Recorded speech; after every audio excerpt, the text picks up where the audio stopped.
Overthinking rarely begins because a person simply thinks too much. Its deeper roots often develop from uncertainty, fear, insecurity, perfectionism, past disappointment, or the belief that enough analysis can prevent painful outcomes. The mind begins treating thought as a form of protection. If every possibility is examined, perhaps mistakes can be avoided. If every conversation is analyzed, perhaps rejection can be detected before it happens. If every future outcome is predicted, perhaps uncertainty can finally be controlled. This creates the illusion that thinking more will eventually produce complete certainty, but the mind cannot think its way into absolute certainty. Instead, each answer often produces another question, creating an endless psychological loop. A person may replay conversations, analyze facial expressions, question decisions, imagine future disasters, reconsider past choices, or repeatedly search for hidden meanings in ordinary events. What makes overthinking particularly exhausting is that it can feel productive while producing very little resolution. The person is mentally active, but psychologically stuck.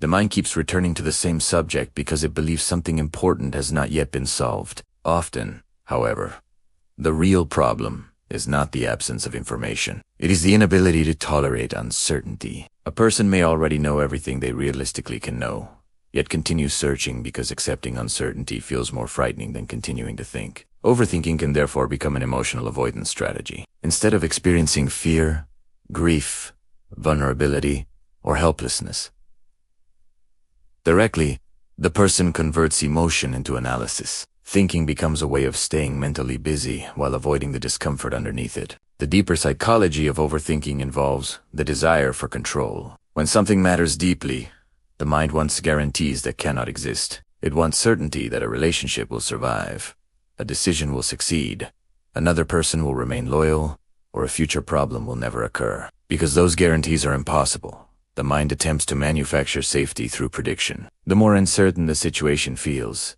the more intense the thinking becomes. This can create a self-reinforcing cycle in which anxiety produces analysis, analysis produces more possibilities, and those possibilities produce greater anxiety.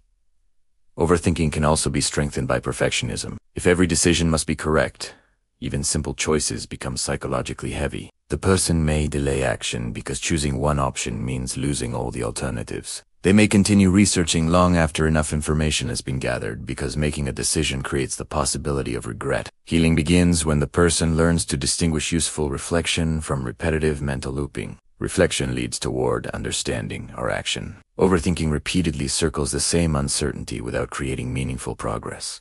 The goal is not to stop thinking, but to stop demanding that thoughts provide guarantees. Sometimes, a decision must be made with incomplete information. Sometimes another person's intentions cannot be known with certainty. Sometimes the future must simply unfold. The deepest psychological freedom comes from developing trust in your ability to respond rather than demanding complete control over what happens. You do not need to predict every problem to survive it. You do not need to understand every past event perfectly before moving forward. You do not need certainty before taking meaningful action. When the mind learns that uncertainty is uncomfortable but survivable, the need to analyze everything gradually weakens. Peace begins when thinking becomes a tool rather than a prison.